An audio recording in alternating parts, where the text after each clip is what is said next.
mesmos. A minha voz continua a mesma. Vamos lá. No telão, o tema que nós estamos desenvolvendo já há 6 reuniões, obras da carne versus fruto do Espírito. Nosso culto hoje traz a parte 6 desse estudo. Vamos então ao texto base, que está em Gálatas, capítulo 5, versículos 17 em diante. Porque a carne milita contra o Espírito e o Espírito contra a carne, porque são opostos entre si, para que não façais o que porventura seja do vosso querer. Você quer fazer o bem, a sua carne quer lhe impedir. Você quer fazer certo, a sua carne quer fazer o errado. Você quer fazer as coisas conforme a vontade de Deus, a sua carne quer fazer conforme a vontade do diabo. Esta é a grande luta. Continuando. Ora, as obras da carne são conhecidas e são prostituição, impureza, lascívia, idolatria, feitiçarias, inimizades, porfias, ciúmes, iras, discórdias, dissensões, facções, invejas, bebedices, glutonarias e coisas semelhantes a estas, a respeito das quais eu vos declaro, como já outrora vos preveni, que não herdarão o reino de Deus os que tais coisas praticam.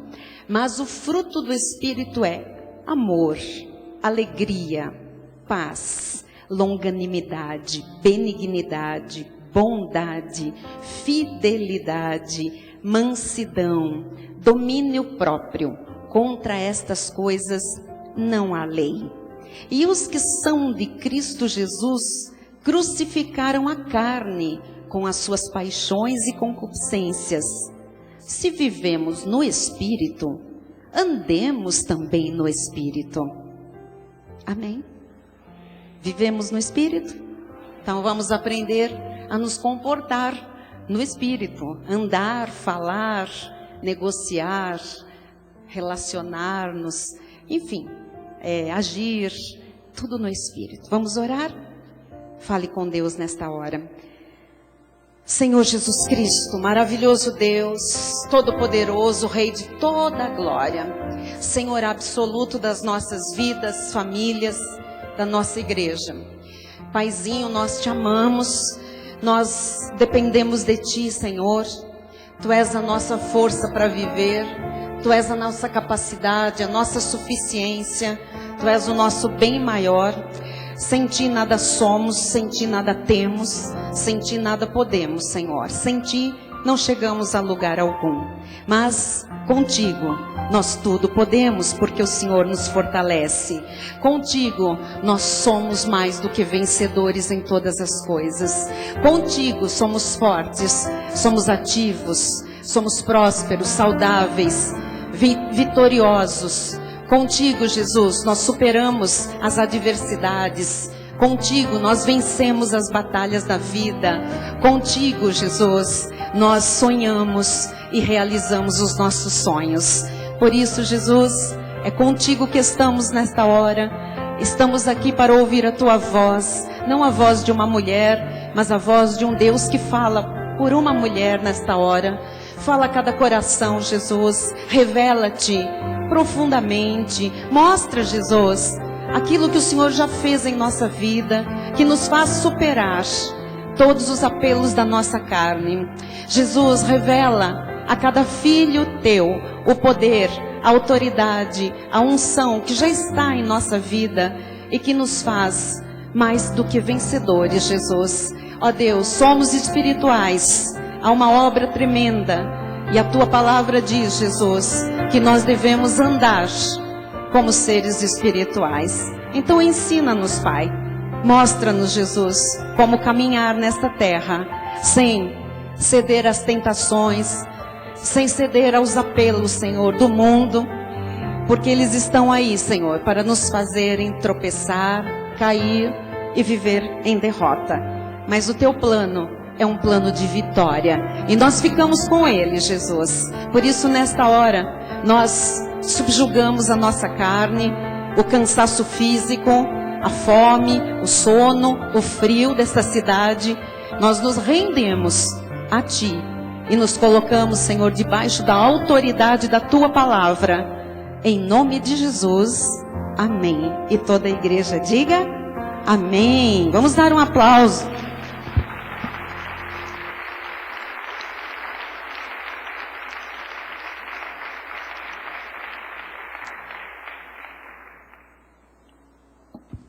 Amém. Vamos lá.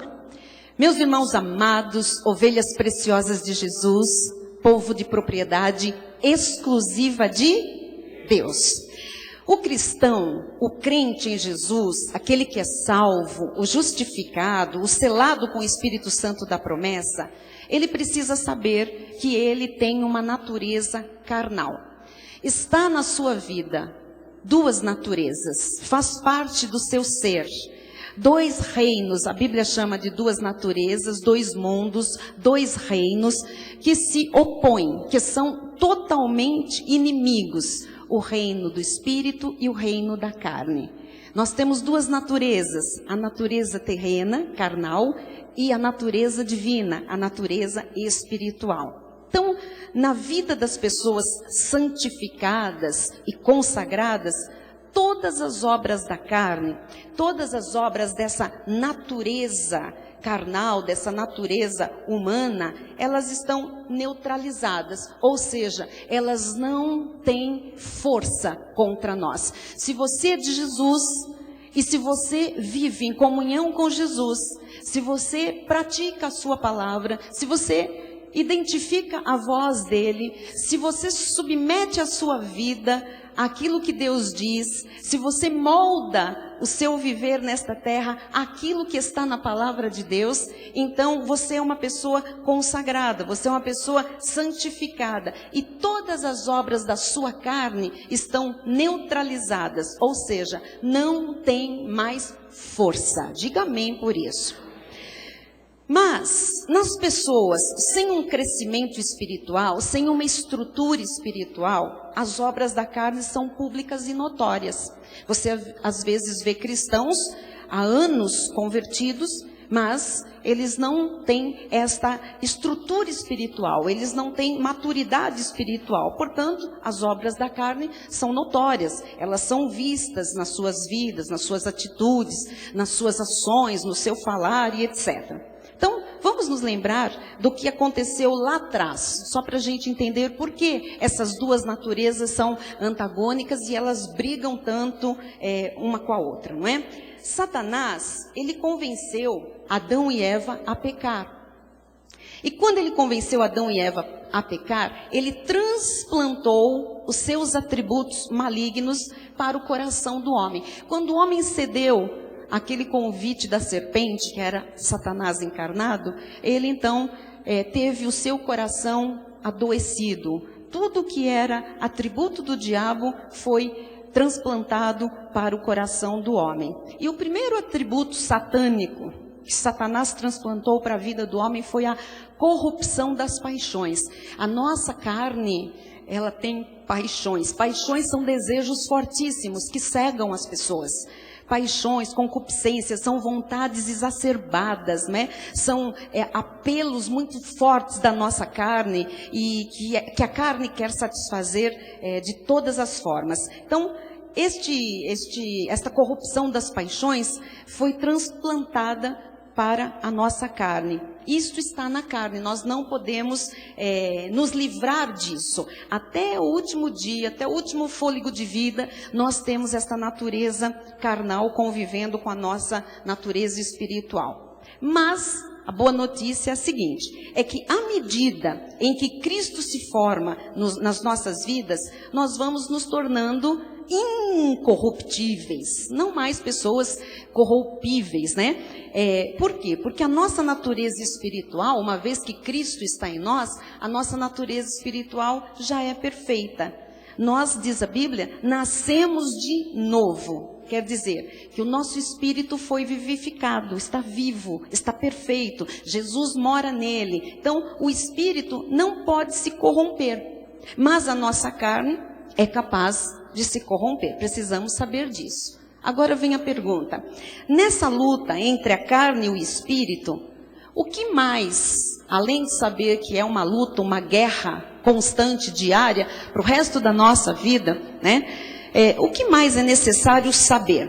É necessário saber que Deus também transplantou os seus atributos divinos para quem recebeu Jesus como Salvador. Então, quando o pecado entrou no homem, os atributos do diabo foram transplantados para a carne do homem. Mas quando o homem confessa e recebe Jesus como Senhor e Salvador, os atributos divinos também são transplantados para o espírito desse homem. Então, no momento em que a pessoa é salva, quando se manifesta a salvação, aquilo que começou desde antes da fundação do mundo, aquele plano perfeito de Deus, né? Na hora em que a pessoa recebe Jesus, nesse momento, Deus coloca em nós os seus atributos divinos. Ora, quais são esses atributos divinos? O fruto do Espírito Santo, que o Espírito passa a morar em nós e ele vem completo. Paulo diz, o Espírito não nos é dado por medida, por pedacinhos, por partes. Então o Espírito Santo vem completo à nossa vida. Ou seja, em potencial, nós temos todo o fruto do Espírito. Não são frutos do Espírito. É um fruto só, porque o Espírito não é um monte de pedaço. É um ser, é uma manifestação, é o próprio Deus, é a manifestação de Deus. Então, ele não vem como frutos, ele vem como algo completo, que tem muitas manifestações. É como se fosse um fruto que você abre e lá dentro tem muitas sementinhas. E essas sementinhas todas são as manifestações do fruto do Espírito de Deus. Então, já que você confessou a Jesus como seu Senhor e Salvador, o Espírito está em você, você tem esses atributos divinos. E o fruto do Espírito está na sua vida, são atributos de Deus. Veja lá o que já está em você em Gálatas 5, 22 e 23. Mas o fruto do Espírito isso já está na sua vida. Amor, diga, já está em mim. Alegria, diga, já está em mim. Paz, já está em mim. Longanimidade, benignidade, bondade, fidelidade, mansidão. Já está em você? Domínio próprio. Já está em mim. E contra estas coisas não há lei, não há força da carne que possa vencer tudo isso. Então, Deus já nos aperfeiçoou para sempre. Deus não nos vê mais imperfeitos, Deus não nos vê mais pecadores, Ele nos vê perfeitos para sempre. E Ele sabe que todos nós estamos num processo de santificação. Ou seja, a santidade que aconteceu no nosso espírito pela presença de Jesus, agora tem que ir tomando lugar na nossa vida do dia a dia. Na minha maneira de falar, na minha maneira de me relacionar, na minha maneira de trabalhar, na minha maneira de me conduzir nesta terra. Amém? Então assim, é importante você saber que na sua carne tem atributos de Satanás. Mas no seu espírito, você tem os atributos de Deus. Eu pergunto, quais são mais poderosos? De Deus. Então nós não podemos ficar achando que a nossa carne, ela é poderosíssima, ela é fortíssima. Ela, se você deixar ela solta, não souber destas verdades, destas leis de imputação, que já estão em você, aí sim, a sua carne pode reinar. Mas se você tem conhecimento disso aqui, você sabe que a sua carne é fichinha perto dos atributos de Deus que Ele colocou no seu espírito. Então, um atributo de Deus chamado perfeição está no seu espírito. Diga glória a Deus por isso. Paulo diz em Colossenses 2:10, também nele, em Jesus, estáis o quê? Aperfeiçoados. Então, não fomos nós que nos aperfeiçoamos. Isto é graça. Jesus, quando veio morar em nós, já trouxe a sua perfeição e nos aperfeiçoou. O que é uma pessoa que está aperfeiçoada? Está completa, está perfeita em Cristo Jesus. Colossenses 1:13 diz assim, Ele nos libertou do império das trevas. Ele libertou ou não? E nos transportou para o reino do Filho do seu amor. Jesus faz uma obra completa. Ele não liberta você do diabo, do império das trevas, e deixa você lá. Ele liberta você e tira você de lá, e te transporta para um reino. Qual reino? Do Filho do seu amor. Então, nós vivíamos, antes da salvação, nós vivíamos no império das trevas.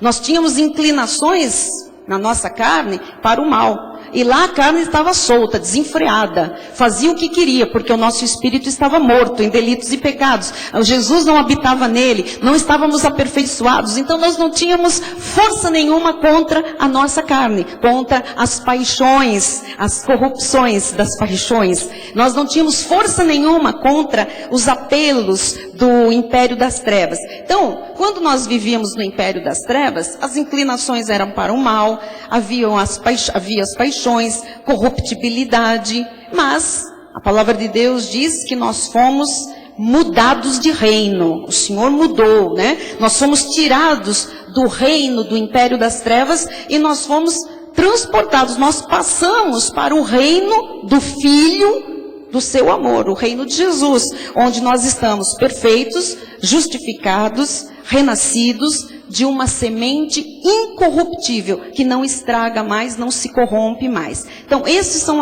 os atributos, são atributos que Deus colocou em nós.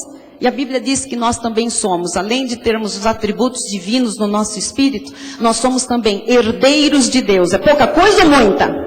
É muita. Nós somos sacerdotes reais. Hoje você é um sacerdote do Rei Jesus. Nós somos ministros da nova aliança. Você é um ministro. Nós somos em todas as coisas mais que vencedores. Diga, já somos. Então, Satanás, quando ele convenceu a Adão e Eva a pecarem, né, ele nos fez herdeiros do pecado. Nós herdamos na carne o pecado, uma lei que faz a carne pecar, uma força que faz a carne pecar. Nós herdamos na carne a corruptibilidade. Mas Deus tinha um plano perfeito. A Bíblia diz que Deus enviou o seu Filho.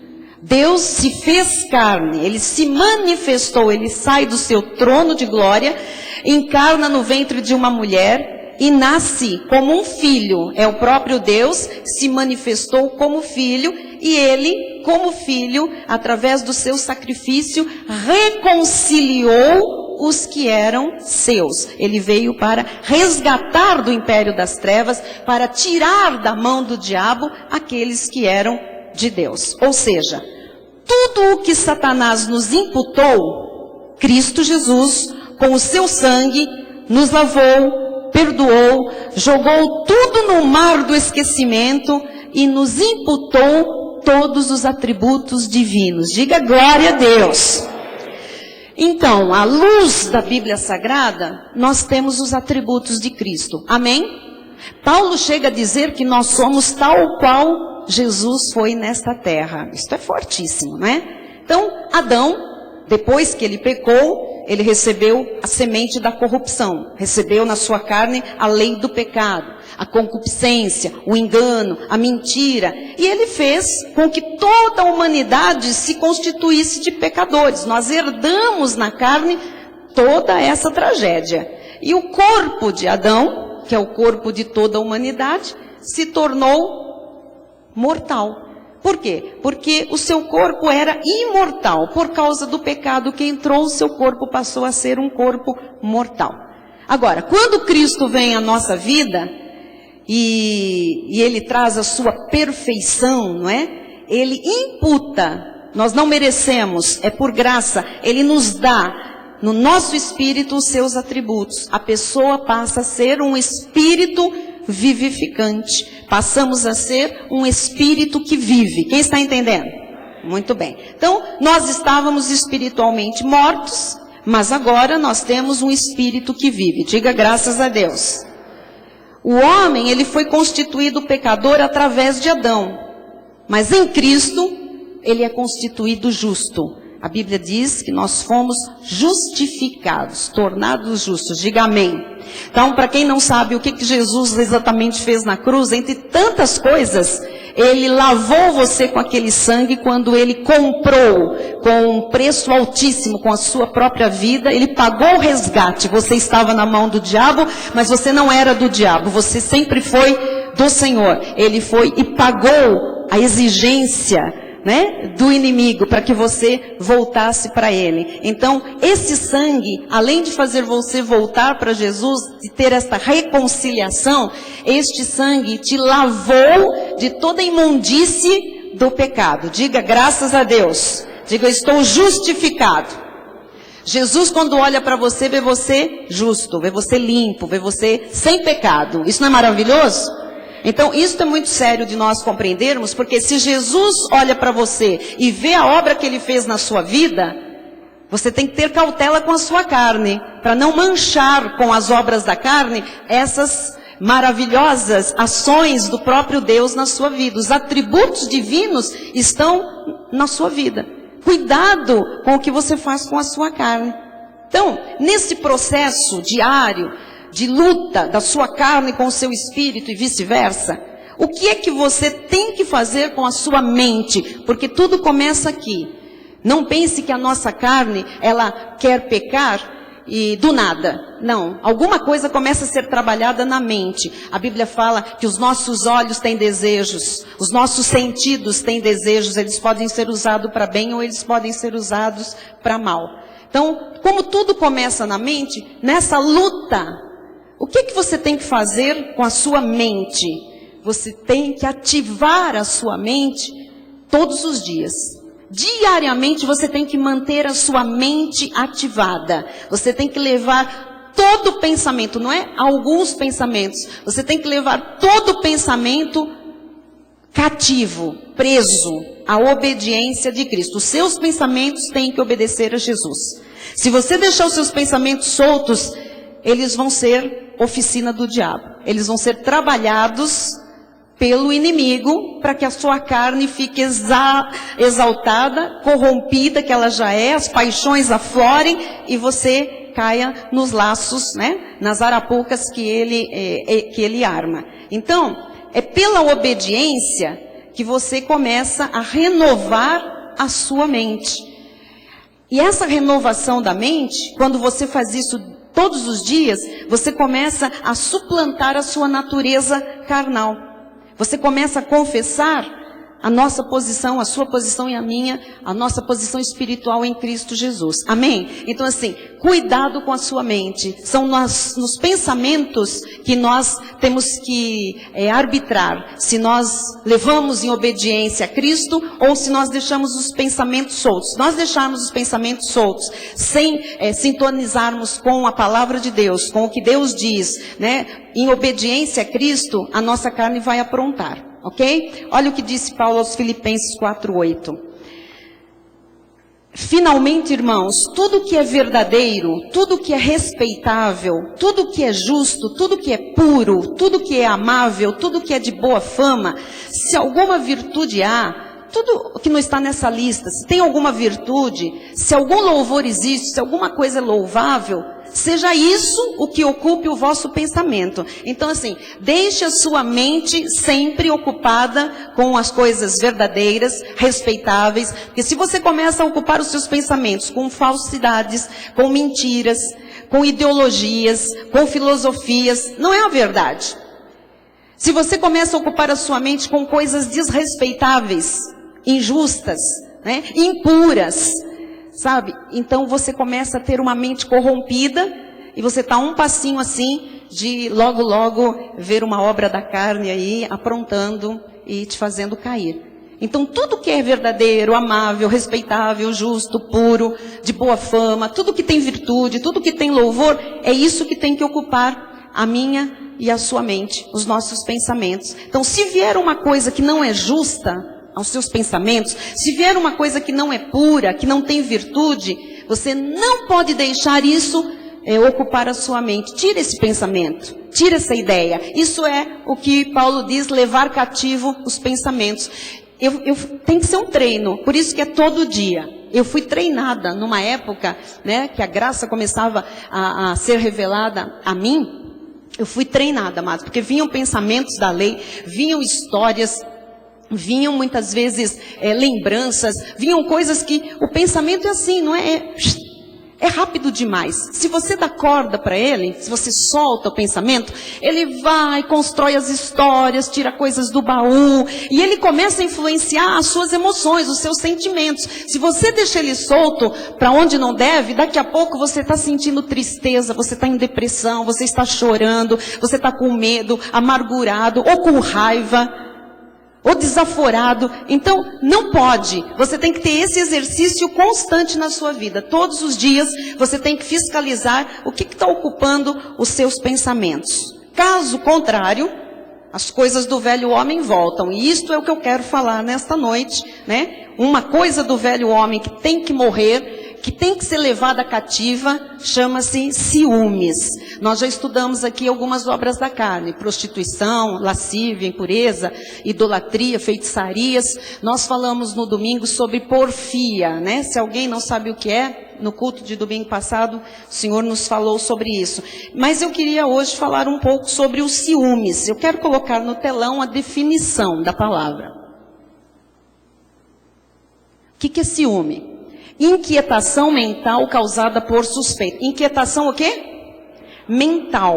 Então, antes de virar qualquer tipo de sentimento, começa na mente. O ciúme é uma inquietação dos pensamentos causada por suspeita. Olha que coisa terrível. É uma suspeita. Não tem nem verdade, não tem fato, não tem nada. O que mais é ciúme? Receio de rivalidade no amor. Receio.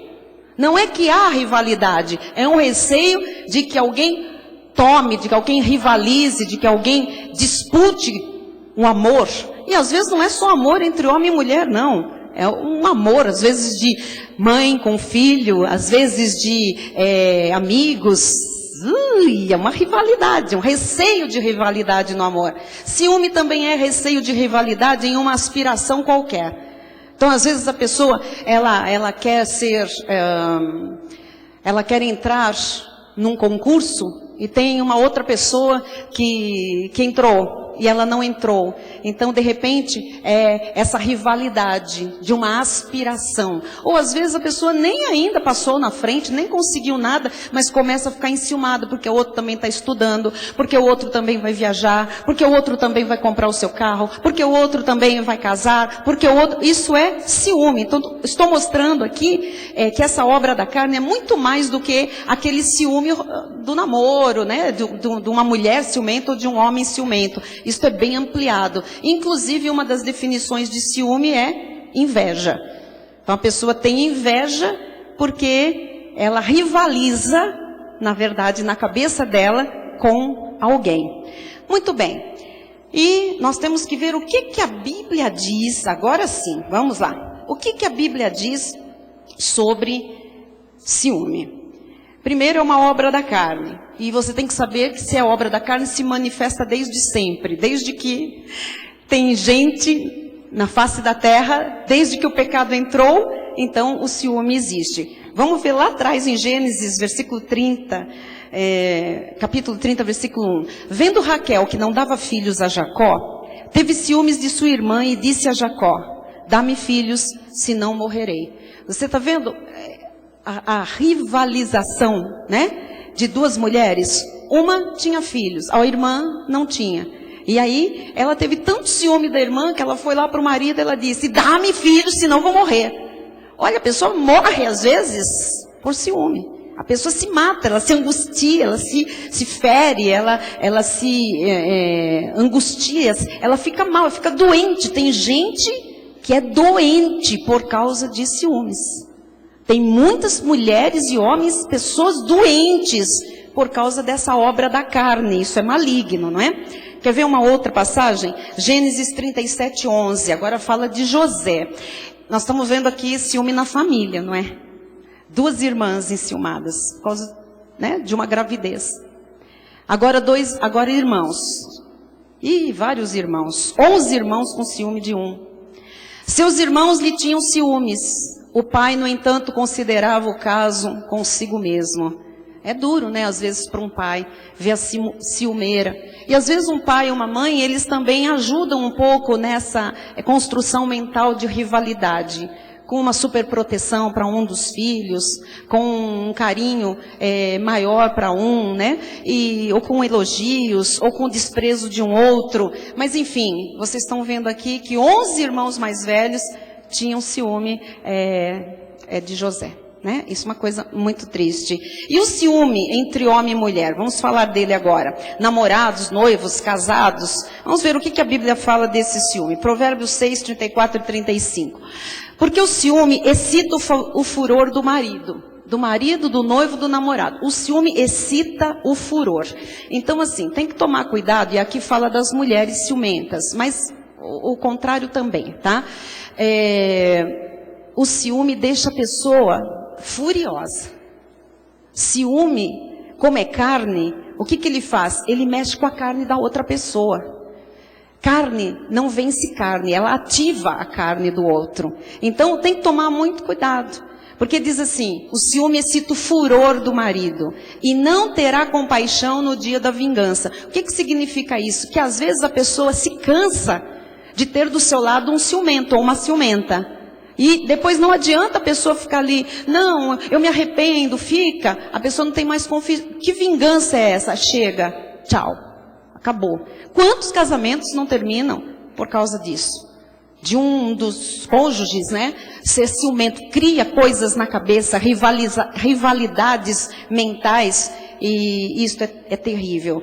Diz no versículo 35, não se contentará com o resgate, nem aceitará presentes, ainda que sejam muitos. Depois não adianta vir com um beijinho, com um abraço, com um presentinho, né? Não, porque tem gente que faz cena de ciúme, que arranha o outro, que belisca. Tem gente que no carro não pode olhar para o lado, né? Não pode fazer nada, não pode usar um tipo de roupa, não pode porque o cônjuge ou o namorado ou a noiva, não importa, não admite, não aceita. Então assim, depois, amado, não adianta vir com beijo, abraço, resgate, presente, ainda que sejam muitos, depois que feriu, depois que mostrou a insegurança, depois que mostrou, né? Porque o que é um ciumento? É um vampiro, na verdade, é vampirismo, é uma pessoa que sabe, quer sugar as energias do outro, a atenção do outro, quer ter o outro como posse, por causa de uma coisa que acontece na mente, que na verdade é satânica.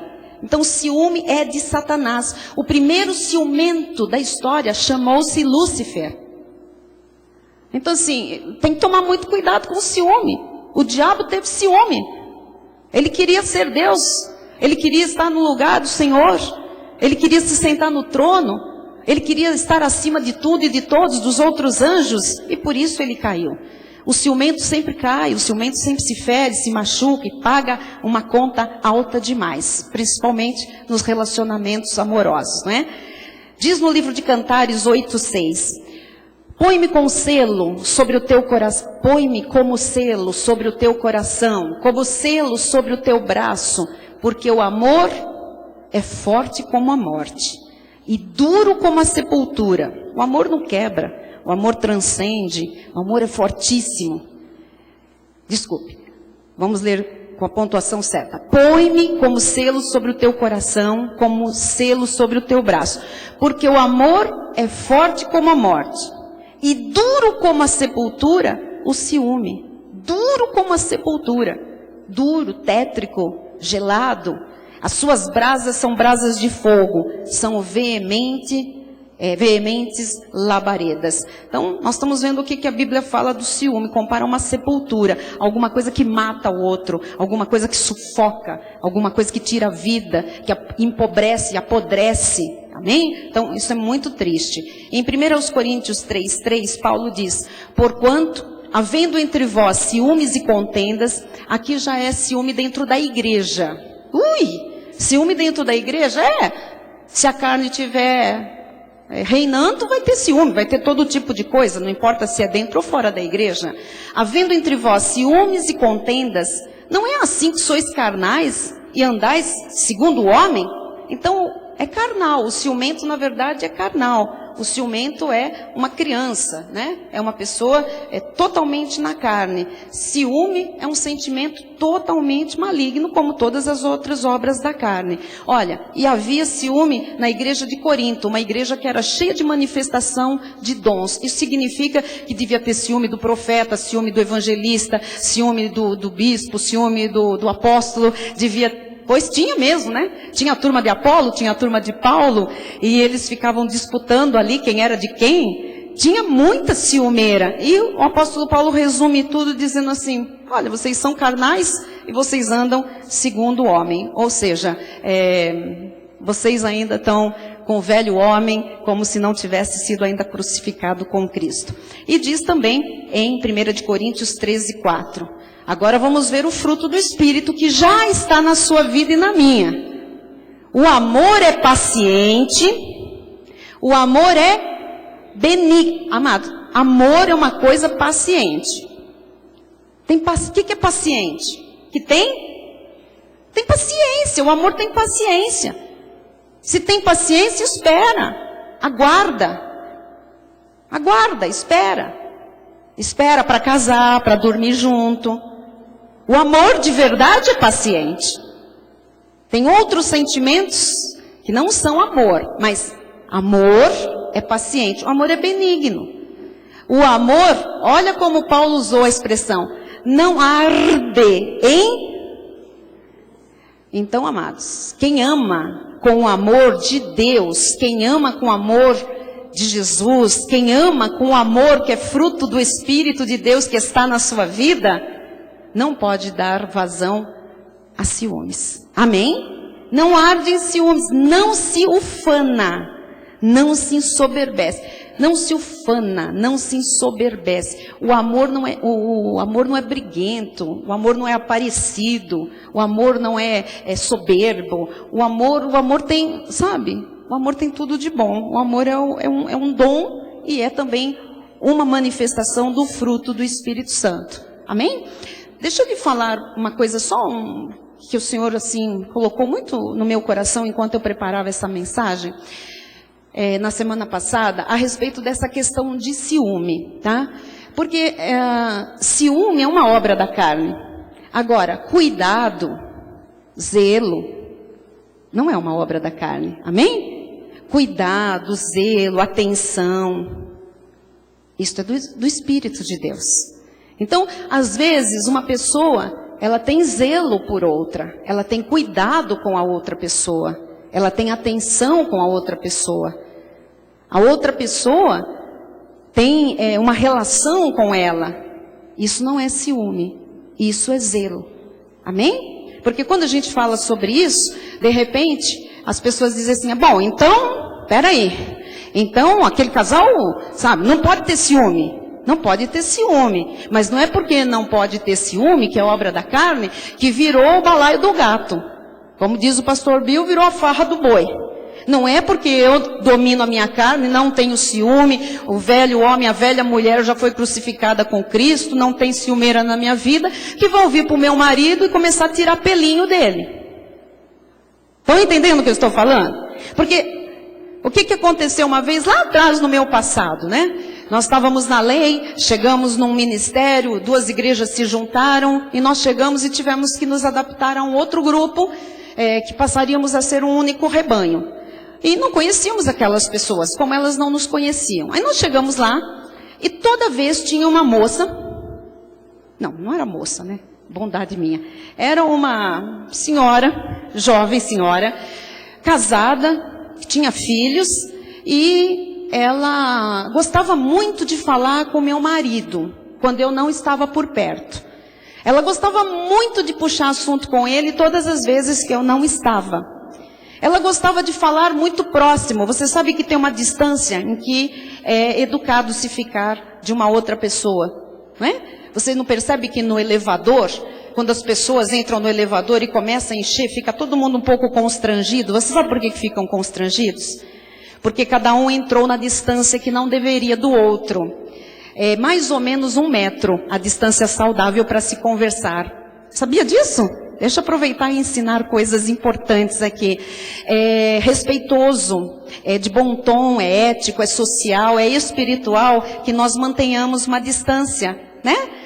das pessoas que nós estamos conversando. E diz que uma distância razoável para nós nos sentirmos bem e a outra pessoa, ou as outras pessoas se sentirem bem, é mais ou menos 90 centímetros, 1 metro. É um espaço bom de nós conversarmos. Mas quando um entra no espaço desse 90 centímetros, desse 1 metro, e invade o espaço do outro, há um certo constrangimento. Você pode ver que as pessoas não sabem mais para onde olham, muitas vezes não sabem onde põem as mãos, fica uma coisa assim, uns riem, outros ficam olhando para o teto, contando estrelinhas, enfim, porque se entrou numa intimidade, num espaço mais íntimo. E nós temos que ter cuidado com isso, porque há pessoas que elas não têm muito essa noção, não sei se não enxergam, se tem estrabismo, eu não sei qual é o problema, e elas, ou tem, como chama aquele outro negócio? O nosso é hipermetropia, é para longe, seu, mas eu não sei qual que é o de perto. Mas, de repente, a pessoa acha que está longe ainda, e ela entra no espaço e não é por mal. Mas precisa aprender, precisa medir, tá? Um pouco. E começa a falar muito próximo. E não é saudável. E essa senhora, deixa eu voltar à história, ela ficava aí numa distância, não era nada saudável, sabe? Uma distância meio estranha. E depois, com o passar da conversa, ela começava a conversar e ela começava a fazer uma coisa que eu apelidei como tirar pelinho, porque eu não sei o que era. Ela ficava assim no paletó do bispo, tirando umas lãzinhas, sabe? Fazendo uns cisquinhos assim. Toda vez era isso. Ela ficava passando a mão aqui e tirando pelinho. E todas as vezes que eu olhava aquilo, me incomodava muito aquela situação, incomodava as pessoas também. Era muito desagradável aquilo. E ela não tirava pelinho quando eu estava junto, ela só tirava pelinho quando eu estava ausente, conversando com outras pessoas, né? E um dia eu cheguei, aquilo me incomodou muito, e eu fui falar com ela, e eu disse, olha, irmã, abençoada, é o seguinte, você fala muito próximo, todas as vezes que eu não estou perto, você só conversa com o meu marido quando eu não estou perto, e você fica aí puxando uns pelinhos, eu disse, olhando para ela, eu falei, olha, eu queria dizer o seguinte, nós estamos dentro da casa de Deus, pelinho do meu marido, tiro eu. Você não encoste nele e nunca mais fale com ele quando eu não estiver perto, porque as suas intenções não são boas. Puxa! Adivinha o que ficou a minha fama? A ciumenta. Ela se encarregou rapidinho de esparramar que eu era ciumenta. Eu não era ciumenta. Eu estava cuidando do que é meu. Então, eu gostaria muito que nós não confundíssemos as coisas. Amém?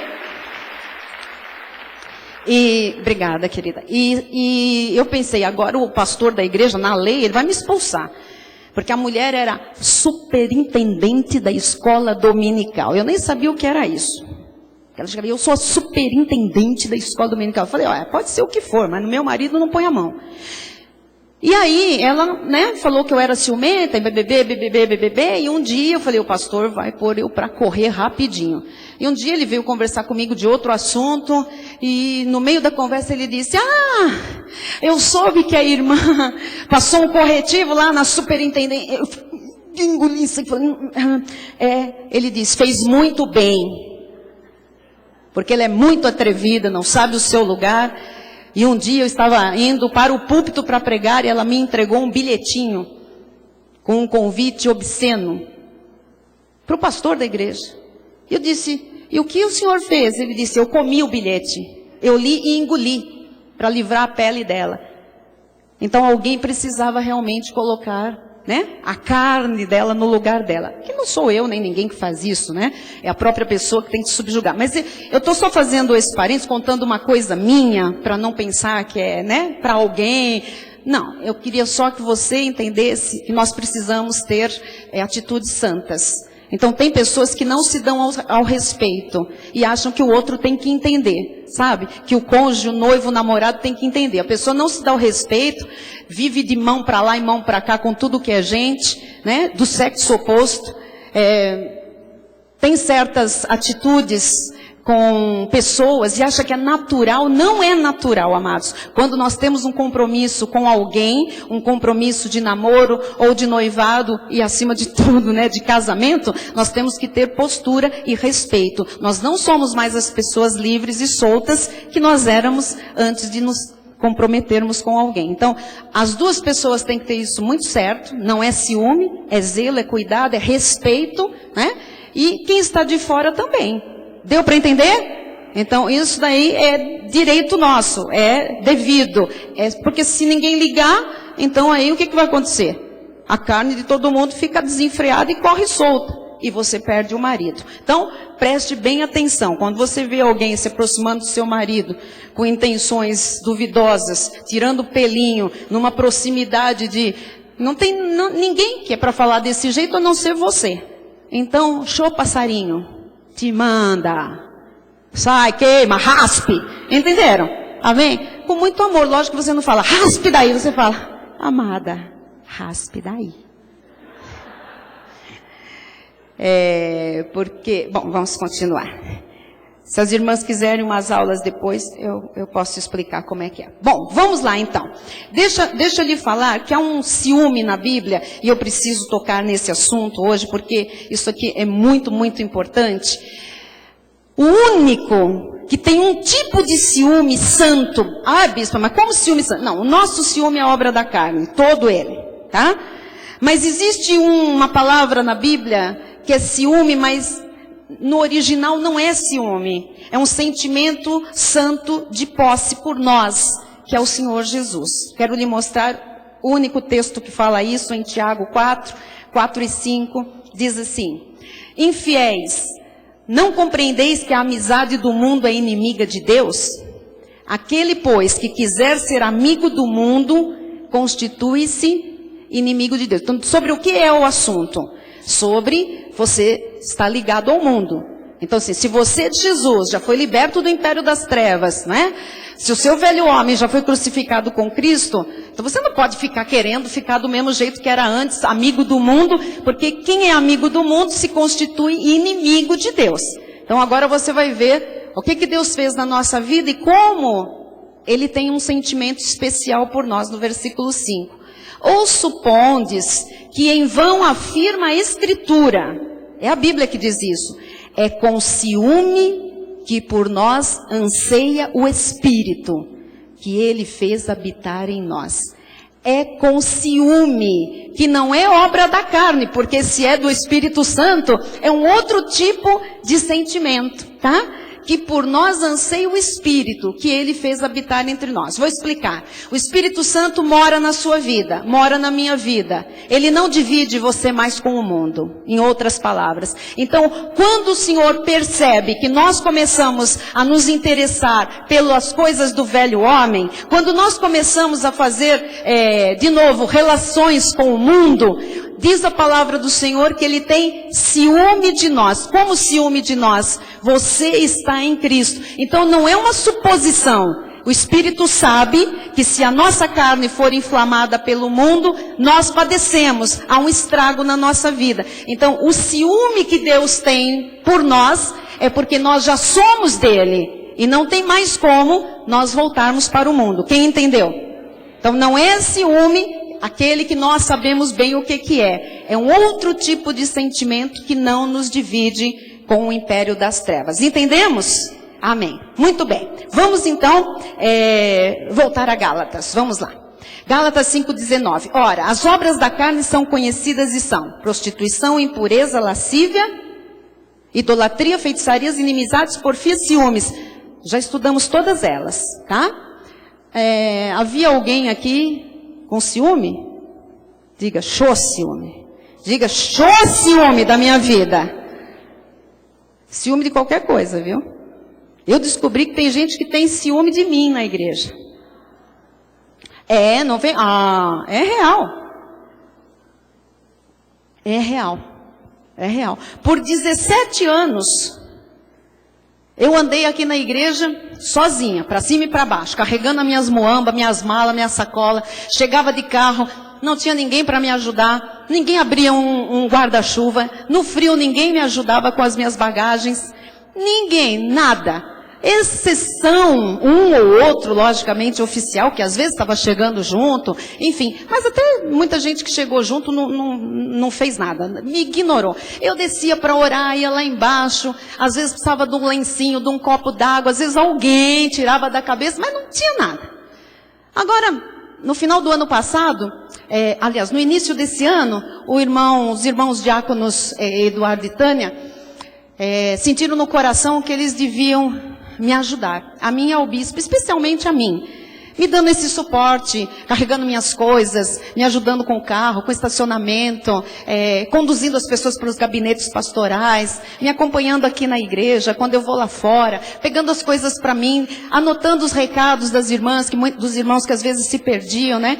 Pois não tem gente que ficou com raiva dos dois?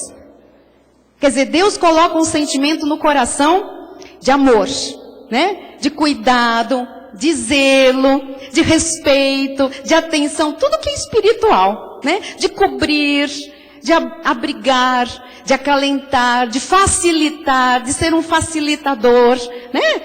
E de repente, agora tem aqueles dois lá. Agora tem aqueles dois, mudou o quê? Para você? Nada. Então quando as pessoas dizem assim, elas estão o quê? Com ciúme. A carne ficou brava. Porque confronta. Sabe o que acontece? É que às vezes a pessoa diz assim, eu é que devia ter feito isso nesses 17 anos e não fiz. Alguém chegou depois e tomou um espaço que poderia ter sido meu. Você vê o que acontece? Então assim, às vezes é aquele talento que Deus dá para um, ele enterra, ele não usa, e Deus tira daquele que não sabe investir e dá para aquele que tem 10. Que tem 5 e já multiplicou para 10. Então é isso que acontece. Mas as pessoas ficam com ciúmes, ficam bravas, trataram eles mal. Sabiam disso? Trataram os nossos diáconos mal. Por quê? Porque estão cuidando de mim.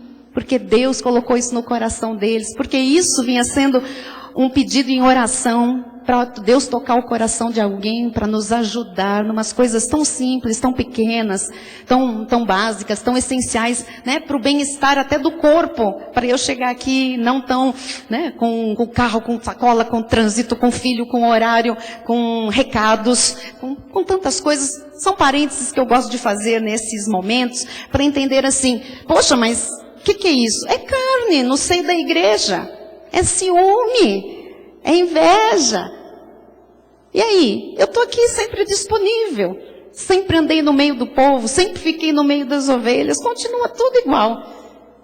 Vocês estão entendendo? Então não pode ter ciúme. Por quê? Ciúme é o quê? Aqui, ó, começa aqui. É uma competição, uma coisa da carne que não tem significado e não serve para coisa nenhuma. Então, já que nós já falamos de ciúmes, já caiu por terra. Amém? Amém? Amém. Se você beliscava aí o marido, a esposa, tirava sangue, mordia, né? Punha como chama aquele negócio? Um cabresto de cavalo no carro. Não olha, tá olhando para onde? O farol fecha, você tem que ficar assim, né? Olhando para a luz do farol. Não pode olhar para o lado. Enfim, isso tem que cair, porque isso é demoníaco. Deus não age onde há carne, ok? Então, dá tempo da gente falar? Dá. Sobre iras. Vamos falar sobre iras. Olha a definição de ira lá no nosso telão. Cólera, que não é aquela doença, não. É cólera mesmo. Furor, raiva contra alguém, desejo de vingança. Ira também é indignação. Eu gostaria que nós vamos ver partes na Bíblia que fala da cólera, furor, raiva e desejo de vingança, e nós vamos ver, eu separei 3 versículos que falam da ira como indignação e irritação, tá? Então, estamos lá, vamos lá. O que a Bíblia Sagrada fala sobre a ira? Em Gênesis 19:18. Respondeu-lhes Ló. Não era esse, não. Eu devo ter passado errado. Vamos para isso. Não, esse. Jó 36:18. Guarda-te, pois, de que a ira não te induza a escarnecer. Aqui tem algo muito interessante sobre a ira. Presta bem atenção que vocês vão conhecer uma obra da carne que está camuflada nas piadas, na gozação, no sarcasmo. Quando você vê uma pessoa fazendo muita piada a respeito de algo ou de alguém, piadas que eu digo, você está entendendo, piadas pejorativas, com duplo sentido. Quando você vê assim, sabe, aquela tiração de sarro gratuita. Quando você vê palavras que são lançadas ou pelo Face, ou às vezes numa carta, ou num e-mail, né? Ou numa conversa, são lançadas algumas coisas assim, tirando um barato de alguém, e papapá. Sabe essa coisa toda? Você tem que entender que ali está enrustida uma pessoa iradíssima, totalmente na carne. Se você não tiver cuidado, quando você se irar, você pode ser induzido a começar a escarnecer da pessoa que te irou, que te tirou do prumo, sabia? Então assim, tem muita piada, muita palavra de duplo sentido, muito comentário picante, muitas coisas que na verdade são o quê? A fachada de alguém que está na carne, alguém que está muito irado, muito colérico, está muito encolerizado, está com um desejo de vingança tão grande que começa a escarnecer. Não pode se vingar, ou não sabe como se vingar, então começa a rir, começa a fazer troça de alguém ou de uma situação. Preste bem atenção, porque isso é uma ira que está ali terrível, terrível, terrível. Diz o Salmo 37:8. Deixa a ira, abandona o furor, não te impacientes, certamente isso acabará. Então assim, tá irado? Abandona esse sentimento, tá? Essa ira, abandona isso, abandona esse corpo, abandona. Ninguém sabe quem fala assim, caramba. Olha só, deixa a ira, abandona. E leva a toalhinha do suor, abandona o furor. Não te impacientes, certamente isso acabará mal. Então não tem ira que acaba bem. Vai acabar mal, tá furioso? Esfria a cabeça, põe a carne no lugar, começa a lembrar versículos, leva cativo os pensamentos, porque senão acaba mal. Provérbios 12:16 diz: a ira do insensato num instante se conhece, mas o prudente oculta a afronta. Se você é afrontado, se você é prudente, se você é um ser espiritual, você, sabe o que você faz? Você oculta, você não sai falando que você foi afrontado, ferido, magoado, xingado, aborrecido. Mas o insensato, num instantinho você conhece que ele está irado. Ele já conta para a primeira pessoa que ele encontrar, já passa a mão do telefone, essa é a ira de um insensato. O insensato é o carnal, né? Não tem senso nenhum, não está guiado pelo Espírito, então a sua ira logo se conhece. Diz também em Provérbios 15:1, a resposta branda desvia o furor, mas a palavra dura suscita a ira. Isso é para você aprender a lidar com pessoas carnais. Às vezes até com pessoas que não são convertidas ainda. Então, se a pessoa vem com tudo, com uma palavra dura, e você vai com outra palavra dura, você está suscitando, você está fazendo com que a ira, sabe, cresça. Mas se você, na hora de uma palavra dura, você vem com uma resposta branda, você desvia o furor, sai da sua vida, tira aquela gana, aquela raiva, aquela cólera. Então aprenda, veio alguém com uma palavra dura, o que você faz? Você responde com brandura. Amém? Ah, bispa, é muito difícil. Ah, porque eu rodo a baiana. Amado, você pode rodar a baiana, a cearense, a pernambucana, mas olha, é carne. Então preste atenção. Ah, pisou no meu calo, eu piso. Não, bateu, levou. A resposta branda desvia o furor. Você tem que aprender a desviar o furor. Porque se você não desvia o furor, é ira, é furor, é ira, é furor, daqui a pouco estão se matando. Se acaba a família assim, casamento assim, amizade assim, negócio assim, sociedade assim, igreja assim, pode se acabar, né? Diz em Provérbios 19:19, o homem de grande ira tem de sofrer o dano. Quem vive irado, uma grande ira, a pessoa não sabe subjugar sua carne, sofre dano.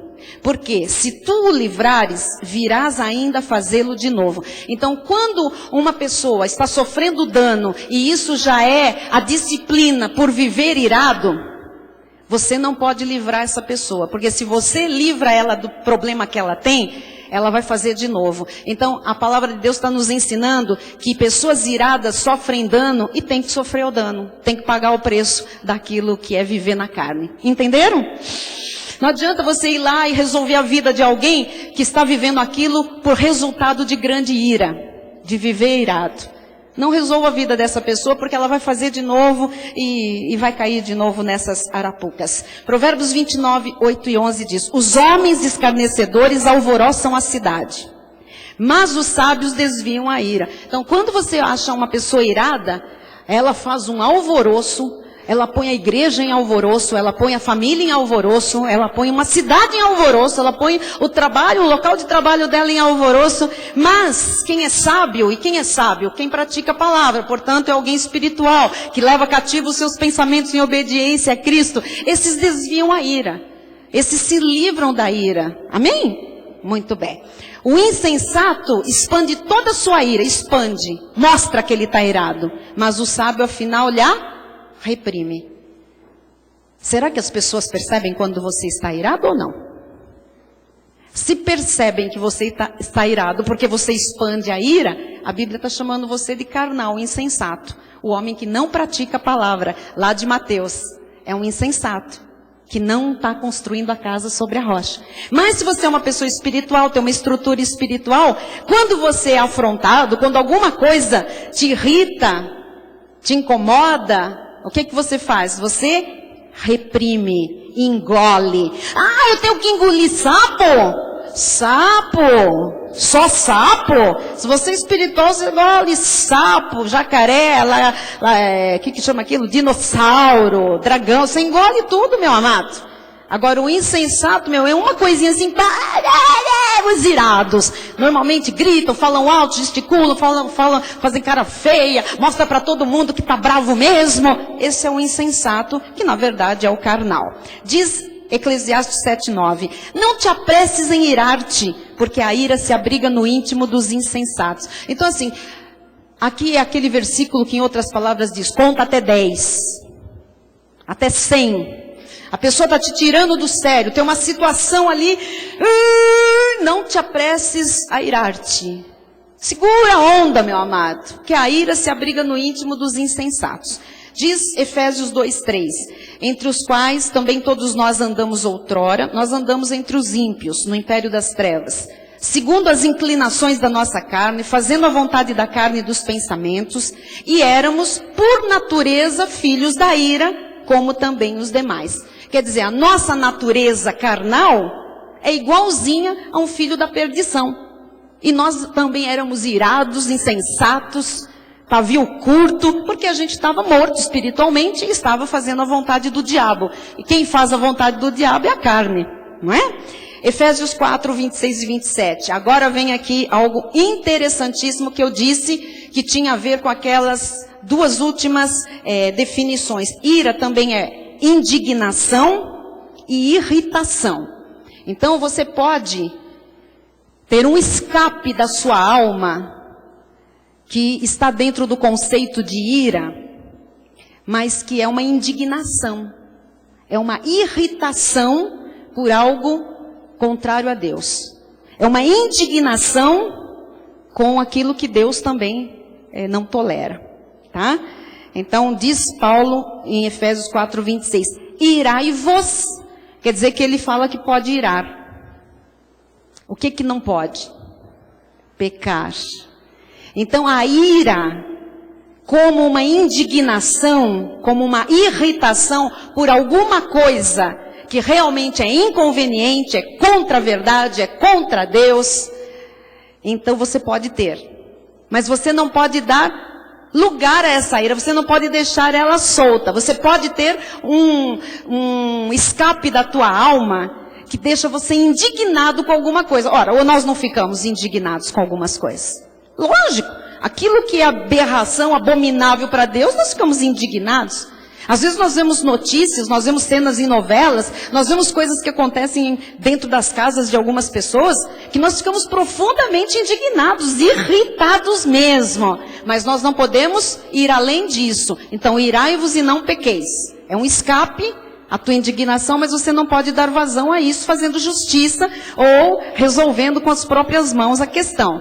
Não se põe o sol sobre a vossa ira. Então, essa ira, ela tem que ser diluída durante o teu dia, antes de você dormir. Não se pode pôr o sol, não pode ir para o dia seguinte com essa indignação, com essa irritação.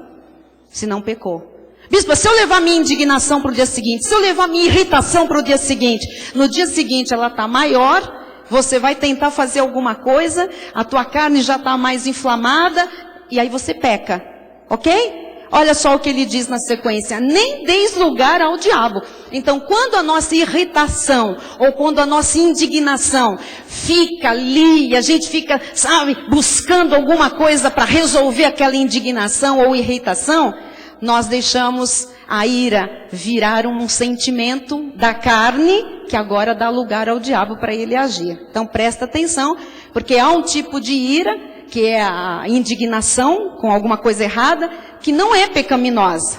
Mas esta mesmo deve ter uma permanência muito curta. Não se põe o sol sobre essa ira, porque senão ela deteriora relacionamentos, enfim, e dá oportunidade para o diabo armar os seus laços e as suas ciladas, ok? Eu vou mostrar essa ira e essa indignação de forma santa, em duas passagens com Moisés. Eu queria que colocássemos, por favor, Êxodo 11, 8. Aqui Moisés está diante de Faraó. Faraó era um filho da perdição, usado ali pelo Satanás, era um anticristo da sua época, que não deixava o povo de Deus sair, tinha feito esse povo escravo por 400 anos, e agora Moisés está ali como libertador desse povo hebreu diante de Faraó. E ele diz assim, então todos estes teus oficiais descerão a mim e se inclinarão perante mim, dizendo, sai tu e todo o povo que te segue, e depois disto sairei. E ardendo em ira, se retirou da presença de Faraó. Então ele ia lá levar um recado de Deus. Faraó endurecia, falava um monte para Moisés. Então Moisés se indignava, Moisés se irritava. Isso pode acontecer, tá bem? Quantas vezes Deus nos manda aqui do altar falar um recado dele para a igreja, e as pessoas escarnecem, entendem outra coisa, não se submetem àquilo, dizem que é recado, põem lá no YouTube, sei lá onde, coisas contradizendo a palavra. Isso dá o quê? Uma indignação, uma irritação, como tinha Moisés. Porém, o sol não pode se pôr sobre esse sentimento para não se dar vazão à carne. Uma outra passagem está em Êxodo 32, 19, que é quando Moisés recebe as tábuas com os 10 mandamentos. Ele desce do Monte Sinai, ele desceu e quando ele ficou lá um tempão, quando ele desceu, ele vê o povo idolatrando tinham feito um bezerro de ouro, eles estão dançando e fazendo uma celebração para o bezerro. Moisés viu aquilo e olha o que acontece. Logo que se aproximou do arraial, viu ele o bezerro e as danças. Então, acendendo-se-lhe a ira, arrojou das mãos as tábuas e quebrou-as ao pé do monte. Ele ficou tão irado, tão indignado com a atitude do povo, com aquela idolatria, aquela falta de reverência, de respeito, que ele quebrou aquelas tábuas que ele trazia com os 10 primeiros preceitos morais da lei de Deus. Amém? Então, assim, muitas vezes isso acontece. Eu não vou ler agora, mas isso aconteceu com Jesus, quando ele vai entrar no templo e ele encontra ali aquelas mesas dos cambistas, aqueles homens e mulheres vendendo animais para o sacrifício. Então o templo estava cheio de vendilhões. Jesus entra no templo, fica indignado, irritado.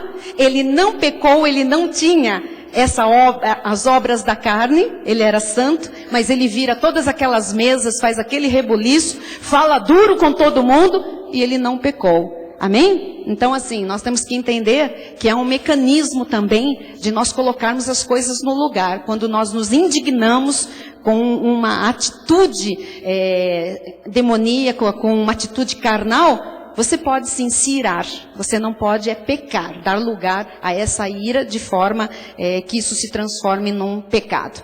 Efésios 4:31 diz: longe de vós toda amargura e cólera e ira e gritaria. Olha, se alguém tem mania de gritar, pode parar, que é carne.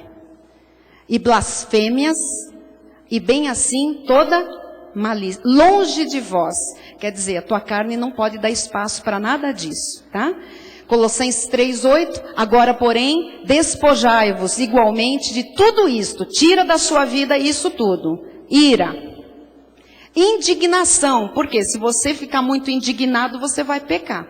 Quem fica indignado com tudo e com todos e o tempo todo, vai querer fazer justiça com as próprias mãos, responder, dar recado, enfim, e pagar na mesma moeda, e aí é carne. Então tira, despoja, tira o poder, tira da sua vida, tudo isso, ira, indignação, maldade, maledicência, para de falar mal dos outros.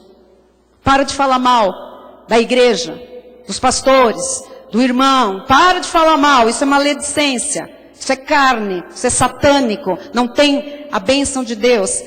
Linguagem obscena do vosso falar, amado, nenhum palavrãozinho. Linguagem obscena, nós tínhamos esses hábitos de palavrão lá no mundo, porque o diabo pôs um monte de lixo, um monte de sujeira na nossa boca e na nossa cabeça. Jesus lavou tudo isso. A sua língua, mente, coração, boca, é tudo santo. É tudo consagrado ao Senhor. Uma boca que diz glória a Deus, não pode falar outras coisas. Uma boca que fala aleluia, uma boca que fala Deus é bom, eu te louvo, Senhor, abençoado, próspero, eleito, não pode ter palavra, linguagem obscena no falar. Ah, bispa, mas é uma coisinha tão boba, todo mundo fala na novela, fala. A novela, todo mundo, essa é a sua referência, todo mundo, você é cidadão do céu, já há uma nova criatura na sua vida. Eu sei que há hábitos, pessoas que vêm de famílias portuguesas, fala-se muito palavrão, pessoas que vêm de famílias italianas, espanholas, ai, tudo tem sangue quente, logo solta aquelas, às vezes, palavras, nem todos, mas às vezes alguns vêm criado nesse palavreado, e aquilo é normal no falar. Mas tem que se descodificar toda essa velharia, que isso é lixo, tá? Isso é carne. A gente pode expressar um monte de coisa sem falar palavrão. Eu conheço pessoas que falavam muitos palavrões, mas muitos. De 2 palavras, 10 eram palavrões. Muitos, cabeludos. E depois foram refreando a boca, substituindo, e hoje se expressam da mesma forma, com a mesma espontaneidade, mas de uma forma santa. Amém? Estamos acabando. 1 Timóteo 2:8. Quero, portanto, que os varões... Quem é homem aqui? Tudo bem. Alguns fazem questão de falar amém, levantar a mão. Eu acho que é uma autoafirmação. Quem é homem? Isso mesmo, graças a Deus.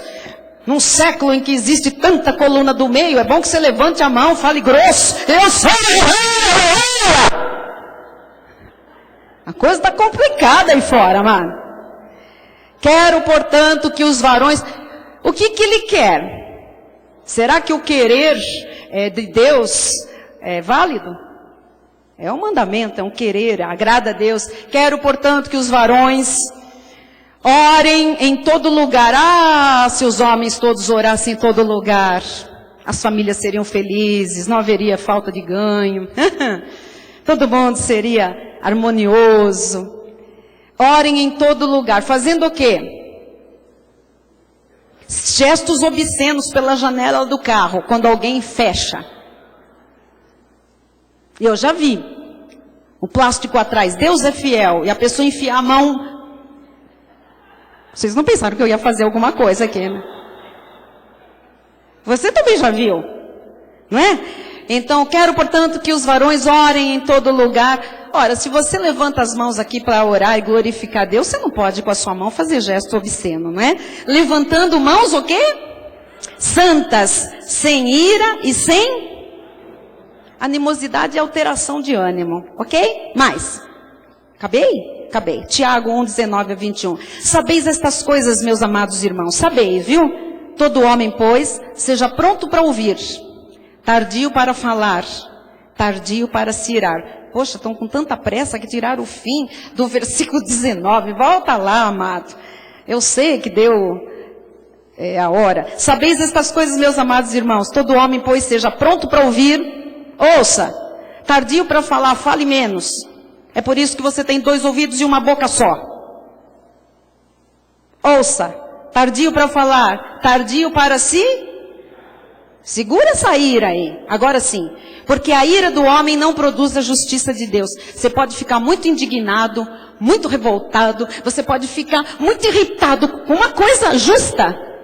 Mas isso não muda a justiça de Deus. Não produz nada na vida da outra pessoa. Então eu conheço gente muito santa, aqui desta igreja, que já contou para mim que tem certas atitudes de alguém da família, de alguém que trabalha junto, de um outro irmão da igreja, que irrita demais. A pessoa fica muito indignada, como é que a pessoa está ouvindo essa palavra, e como é que... Amado, você está certo, é para se indignar. Como é que pode não subjugar a carne, não praticar essa palavra? Perfeito. Agora, não se ponha o sol sobre essa sua indignação, essa sua ira, porque essa ira, ainda que ela esteja por um motivo justo, seja por um motivo justo, ela não produz a justiça de Deus. Não vai fazer nada na vida de ninguém, nem na sua, nem da outra pessoa. Então, sabe aquilo? Pega a sua viola, põe a viola no saco. Ora a Deus, entrega tudo nas mãos do Senhor, e é Ele quem faz a justiça, é Ele quem dá a disciplina, é Ele quem dá a correção. Se precisar, é Ele que açoita, porque Ele disciplina quem é filho. Portanto, despojando-vos de toda impureza e acúmulo de maldade, acolhei com mansidão a palavra em vós implantada, a qual é poderosa para salvar a vossa... Pega essa palavra e acolhe, com mansidão, não fica, não, eu queria agora que estivesse falando sobre prosperidade. Não, agora eu queria que fosse sobre cura. Eu queria agora que tivesse estudo sobre judeus. Não, eu queria agora que falasse sobre a reforma, que a reforma não é a reforma, mas é a reforma. Eu queria agora que falasse sobre a vida dos líderes. Eu queria agora... Amado, despojando-vos de toda impureza e acúmulo de maldade, acolhei com mansidão a palavra em voz implantada. Essa é a palavra que Deus tinha para você hoje, nesse momento da sua vida. Acolha isso com mansidão. Ela é poderosa para salvar a tua alma, para você subjugar a tua carne. Submeta-se à vontade de Deus. Tenha temor, tenha tremor. Diga, sim, Senhor, é isso que eu precisava ouvir. Essa palavra aí que me motiva, que corrige as deformidades da minha vida. Porque tem gente que está sempre na contramão. É essa palavra, mas eu queria outra. É essa palavra, mas não é isso que estão pregando lá fora. É essa palavra, mas estão dizendo assim. É essa palavra, mas a versão da Bíblia... Você não está na contramão de Deus e depois você quer o quê? Aprovação? Isso é carne. Isso é impureza e acúmulo de maldade. Acolha com mansidão a palavra implantada, porque ela é poderosa para salvar a sua alma. Amém? As obras da carne, amados, elas entristecem o Espírito Santo de Deus, porque elas dão lugar ao diabo. Eu termino com Efésios 4:30, que diz: e não entristeçais o Espírito de Deus, no qual fostes selados para o dia da...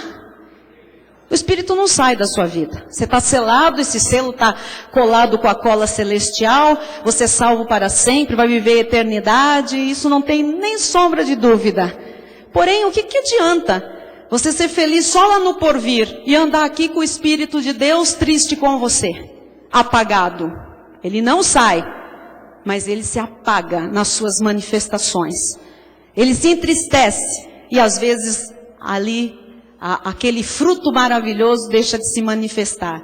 Pessoas que entristecem o Espírito de Deus não têm paz manifestada, alegria, bondade, benignidade, mansidão, domínio próprio. Por quê? Porque estão entristecendo o Espírito Santo. Como é que o Espírito Santo se entristece?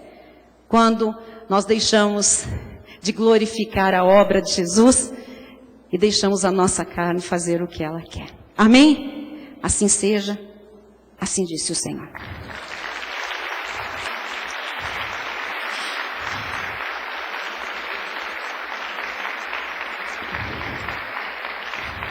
Glória a Deus. Fique de pé no seu lugar. Amado, dê valor ao que tem valor. Não dê valor a bobagens, a coisas pequenas. Isso é carne.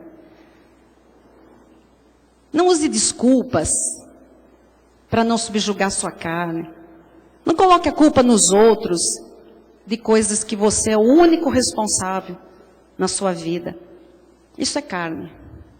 Olhe para dentro de si e busque nos atributos divinos que já estão na sua vida toda a força para você superar e subjugar as obras da carne. Feche seus olhos em nome de Jesus, Pai bendito e amado. Encerramos esta noite preciosa, Jesus.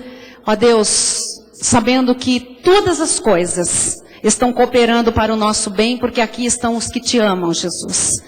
Ó Deus, não existe, Senhor, nada mais forte do que a Tua palavra.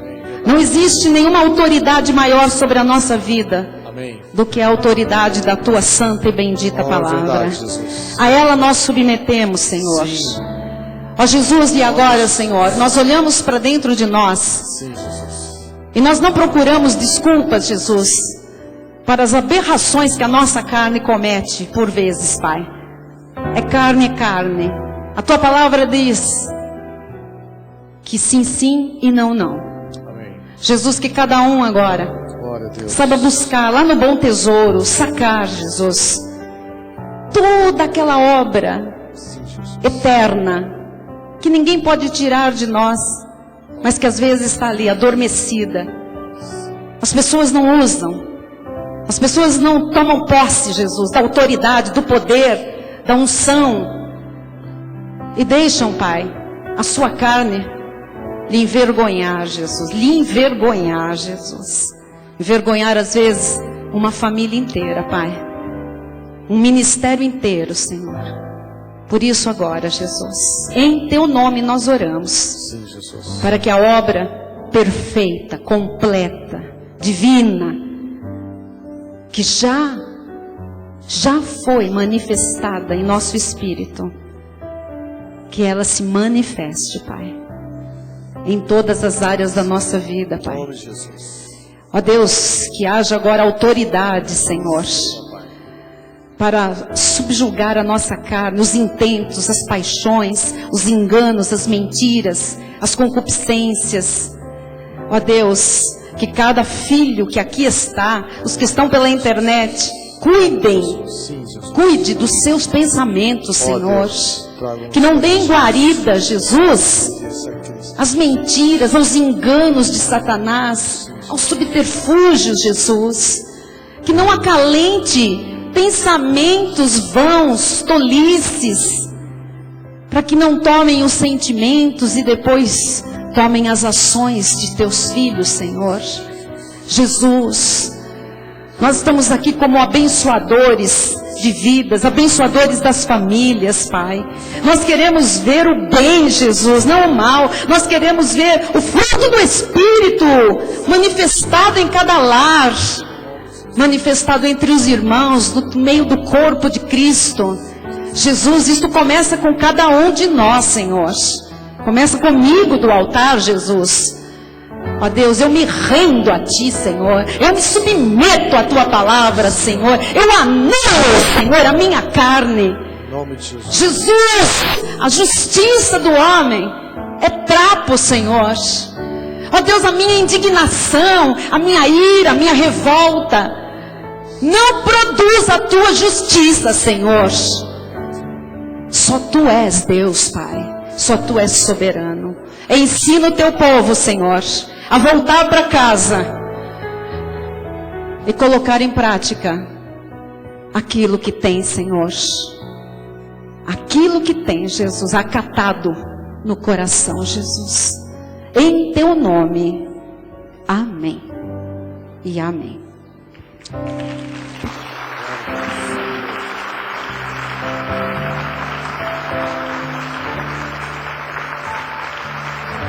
Graças a Deus. Estenda a sua mão na direção do altar. A graça seja com todos aqueles que amam sinceramente o nosso Senhor e Salvador Jesus Cristo. Boa noite a todos. Tenham uma excelente sexta-feira. Até domingo. Diga a quem está ao seu lado: o ciúme é obra da carne. Ande no Espírito. Boa noite a todos. Boa noite, internautas. Até domingo. Glória a Deus. Boa noite, internautas. Até domingo. Ciúme, ira, contenda, discórdia, tudo isso é carne. Não tem mais espaço na nossa vida. Vamos louvar a Deus.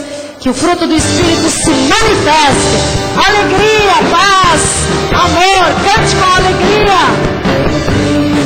Jesus, sua vida em meu lugar, transformou meu coração, fez nascer.